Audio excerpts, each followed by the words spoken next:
Hi folks, you're with Tacitus today. Tacitus today, your pushback channel, and thank you for joining this audio live stream. Please listen to this presentation as you would a radio broadcast. In this essay, I'd like to talk about the issue of nationalism because it comes up pretty much every day. If you look around the internet and the news and so on, then it's rising nationalism and populism was a threat to democracy. It is a threat to the world. It is a threat to the universe. And as we all know, nationalism means Hitler. So let's just have a little look at this. Why is nationalism seen as dangerous or bad, or is it? Why do the globalist media and their shills and the globalist stooges and flunkies always like to push this idea that nationalism means Hitler and so on? Does it? What's the relationship, if any, with Hitler? And what's Hitler got to do with it anyway?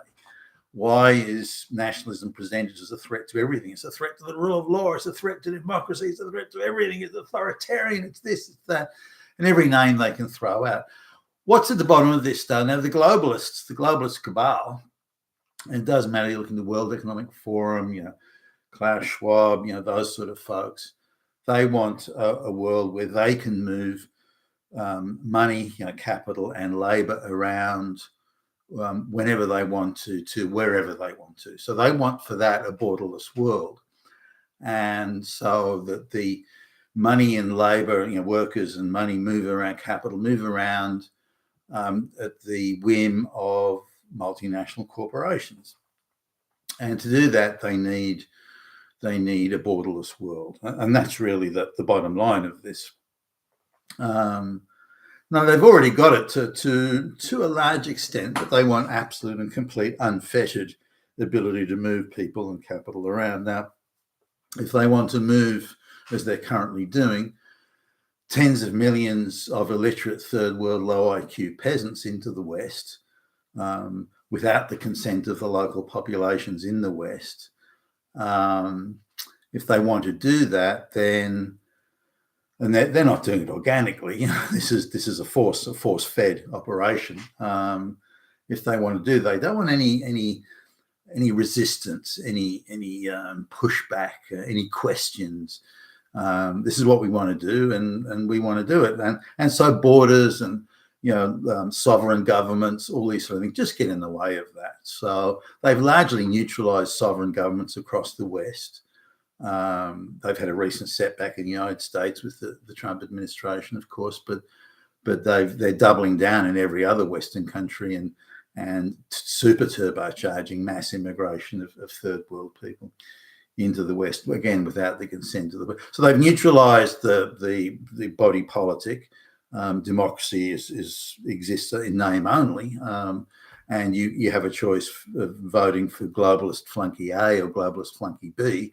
But and so you still have these, the facade of elections and so on. But the reality is the entire body politic, with the exception of a few of the minor political parties, are all globalist controlled. And so democracy has already been neutralized. It ceased to exist. It's not a reflection of the will of the people at all. Similarly, the courts. Courts can make decisions based on local law, law of the country, and that they can get in the way as well. They can stop the migration, the movement of capital, and so on. So the globalists made sure that the rule of law, due legal process, the appointment of judges, that was so the idea of an independent courts ruling on the local sovereign law. That's been neutralized largely. There's still a few vestiges left, but largely that's been neutralized. So really the only thing left is the will of the local populace, and the local white people who are being replaced and every one of them being accused of being Hitler and this sort of stuff. They haven't rolled over as quickly and as completely as these people the globalists wanted. So they're still fighting. They're still fighting that battle, and so nationalism is the last remaining ideal that has to be overcome. They've neutralized democracy, they've neutralized the rule of law and due legal process, but the sense of national identity, that still remains. So it's the last last frontier, if you like, that the globalists have to overcome. So, and this is what they're about. Now, they falsely and duplicitously claim that nationalism means that there's, destroys democracy and the rule of but Hitler invariably, usually 2 or 3 paragraphs in to some article that argues about this, and then you're in fascism, Nazism, and Hitler are going to make an appearance by the 3rd paragraph, if not earlier. Why do they always default to this every time that they say there's something wrong with something? Hitler. So anyway, let's have a look at that now. Let's look at nationalism in where it started and began, and so on. Nationalism began in places like European countries. Well, not only European countries. If you look at, say, Islam, they were united by religion. So that Middle Eastern sort of area was united by religion that went from, Saudi Arabia and around that area all the way into, across to North Africa, Spain, and also going east through say, Afghanistan and into northern India, and even as far as the Indonesian islands and southern Philippines and so on. That was the spread of Islam through those places. So it went quite a long way, but that was all religious, not nationalistic. So nationalism, as we would understand it today, or even as it was understood, began in places like France and England and so on. So England became, if you like, a nation state when the French Normans invaded England. William the Conqueror, as he was called, in 1066. They imposed national laws and a national government, and they brutally put down any local or regional uprisings, and any independence anywhere was frowned upon. And so they began the concept of the nation state. Now, William the Conqueror, being a French duke, there was Normandy in France, the Channel Islands in Britain, or the Channel Islands in the English Channel, and various other possessions that the Normans had in and around France. Now, the French king around that time and in the subsequent years, going into the 1400s and so on, they wanted to. There was a lot of squabbling with Britain, with England, and was England a French colony? Was it part of Normandy? Was it sovereign English? Was it part of France? Was it? And so there was an effective civil war that went on for hundreds of years between England and France over territory and so on. Around the 1500s, France had unified, and what roughly today was France was. It included parts of what today is southern Belgium, but what France unified, and that became a nation state. Now, there were a lot of regions and districts that had been autonomous areas, and so the central governments, whether it be in England or whether it be in France, they tried to create this idea of a national identity, not a regional or a local tribal identity. And now they all spoke the same language or similar language, maybe, and different dialects, of course. But this idea of a nation state, and it took some time, but the we're all Englishmen, we're all Frenchmen, and this type of thing. And now there were similar things that intersected with that. For example, the religious wars following the Protestant situation that came up in northern Germany and spread to, say, places like modern day Holland and of course England with the Henry VIII and so on. Although Henry VIII wouldn't have seen necessarily that he was creating a Protestant sort of outcrop, but rather that it wasn't Catholic, and it sort of fell into the Protestant camp as part of that. So there was also religious cross currents in the identity. But really, there were only a few places where you'd sort of say there was a national identity, a clear national identity. rather than just squabbling clans or tribes or whatever. So if you'd gone to sort of 1500s Ireland and said, and talk to the people, are you Irish? They go, what are you talking about? I'm a local tribe here, or and many of those, especially around Dublin and the east coast of Ireland, many of those had come descended from the Vikings anyway. Dublin was founded by the Vikings, for goodness sakes. So nationalism, was in a few places, not many. Sweden, had a sort of a bit of a nationalistic bent. In the 1500s, what today we would call Russia, around that area was almost a province of the wider Mongol Empire. So nationalism, there were stirrings, but not the sort of stirrings that came later on, or sense of national identity. So national identity was something that was fairly new in certainly in modern historical terms.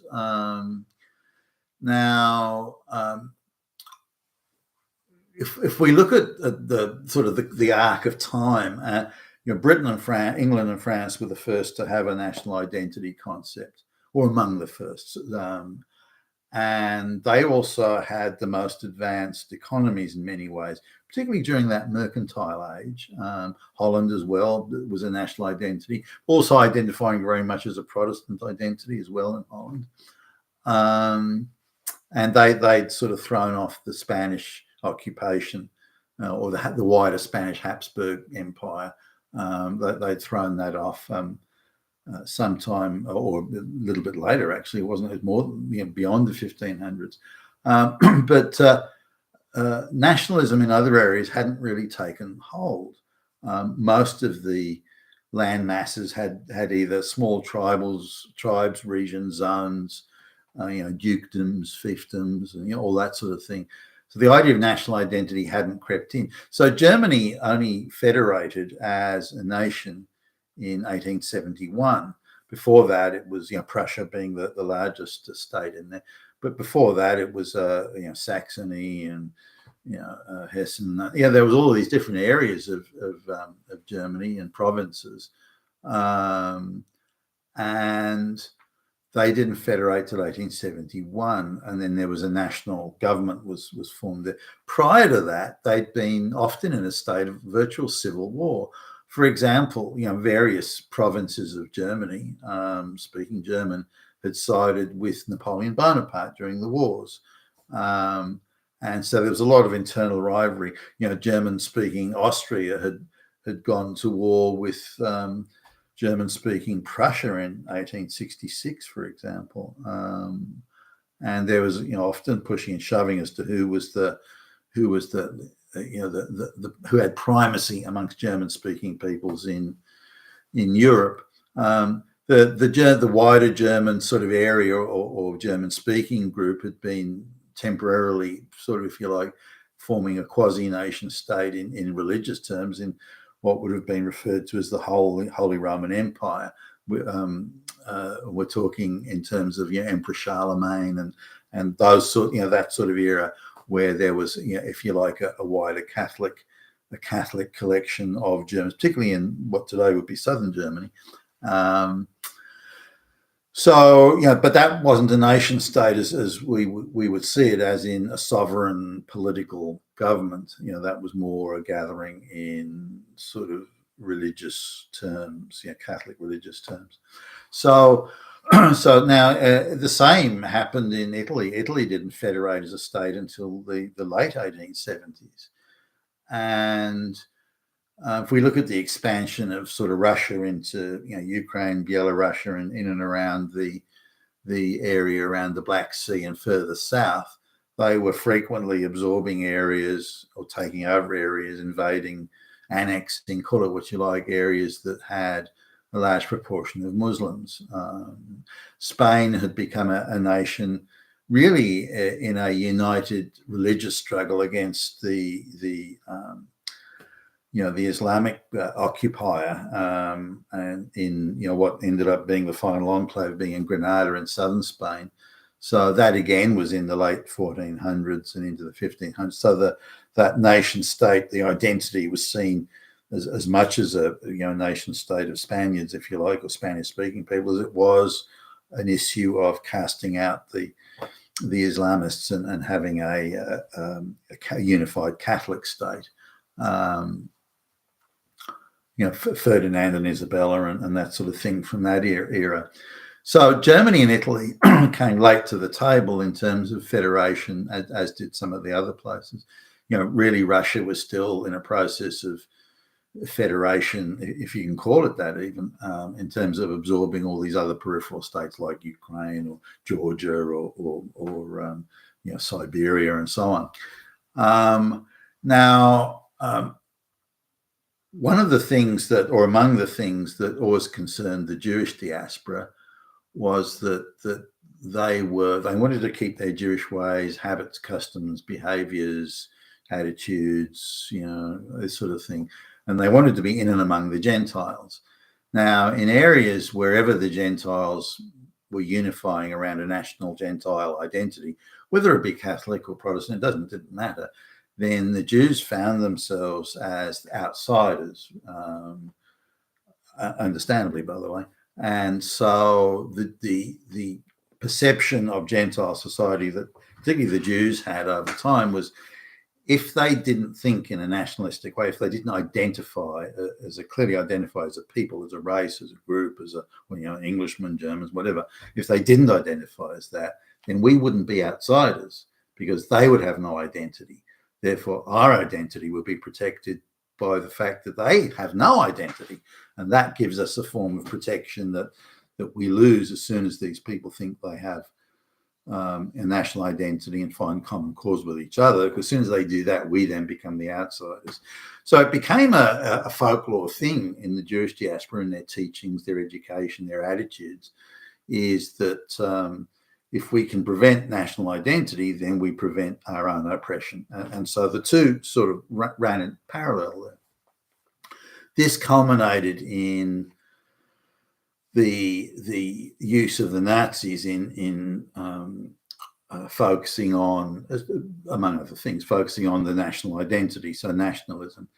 And now, was that the sole thing? Well, no, not really. There are a few things.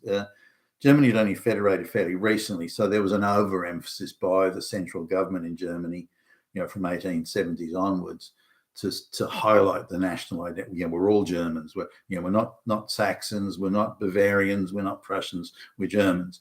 And it's very much which you can understand. They just federated, and a lot of these places had various differences, political and so on. And in some ways social even. And so the German state was very much trying to homogenize things in the sense that we're all Germans, we all speak German, we're all Germans together. So this was viewed as very, very important to the stability of the German state, if you will. So they overplayed that, particularly as they'd come later to the table of nationalism. In England and France, nationalism had been around for a long time.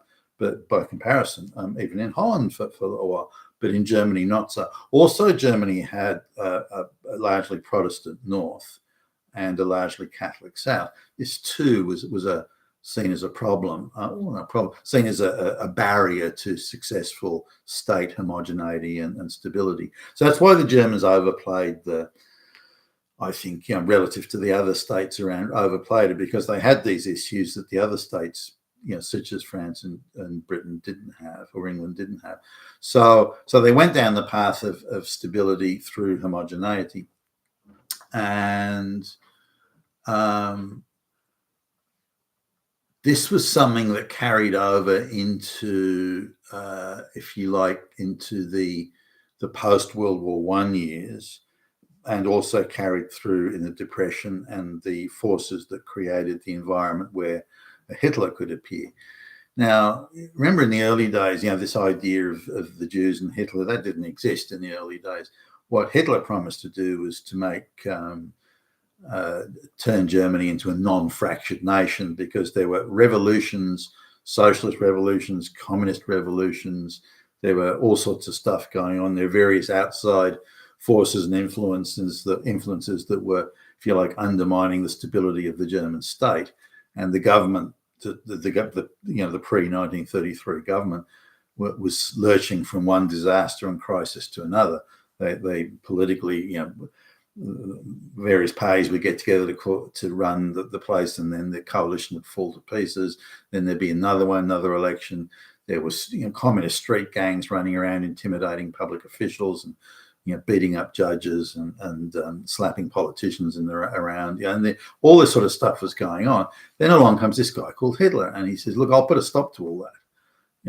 All this chaos, all this madness, all this sign, all this internal confusion, these constant revolutions, these communist activists that are trying to subvert I'll put a stop to all of that." And now that's no matter who you are, it doesn't matter who you are, whether you're a Nazi or fascist or this or that. You go, no, well, I like the sound of that. Maybe your guy's got a business, or maybe you just want to be able to walk to work without being beaten up by a communist thug. It doesn't matter. But Hitler says, I'll put a stop to all that. And by the way, I'll get the economy moving again. I'll make sure, look, there's high unemployment at this stage. I'll make sure people get jobs, and So Hitler makes these promises, and yes, still, the idea of a single political party having a majority in Germany to form a government, the chances of that were nil. Now the maximum vote I think the Nazis ever got was 44% of the vote. Now, in terms of all the coalitions and the size of the other parties, that was huge. That was stratospheric in terms of total votes. So the Nazis were by far and away the biggest party. Now today it's viewed, well, look at the Nazis, they just wanted to, they were Holocaust. That wasn't even on the radar back in the day. So that's nonsense that you can reject out of hand. The policies that the Nazis were putting forward were things like getting people back to work, creating jobs, making sure that judges weren't being intimidated by communist thugs, and making sure that there was stable government, and so on and so forth. Was nationalism a part of this? Well, the Nazis picked up pretty much where the German state had been before the beginning of World War I. So it wasn't some uniquely Nazi thing, far from it. And they emphasized very much the national identity thing. And this was part of the creating the social stability and economic stability and political stability that Hitler had promised and that Germany needed at the time. So did nationalism create Nazis? No, that's absurd.